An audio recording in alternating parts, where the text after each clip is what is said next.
Akala ko tapos na. Yun pala simula pa lang. Last week, 100 pieces glass awards.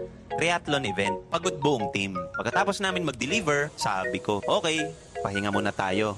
Biglang, ping! Sir Mervin, 228 pieces acrylic awards. Davao at Gimaras. 228 multisports pa. Swimming, cycling, running. Ibig sabihin, maraming categories, maraming plaques, maraming trophies. Pero alam mo ano mas marami? Profit. Reseller namin, suki na to. Hindi bababa sa 90,000 kita niya kada event. Habang yung mga atleta nagtitraining ng ilang buwan, siya, isang event lang. 5 digits agad. Hi, I'm Mervin. At Awards Gallery Philippines, we help resellers earn 5 to 6 digits, selling trophies, plaques, and medals without capital. Kung may event sa lugar mo, may pera dyan.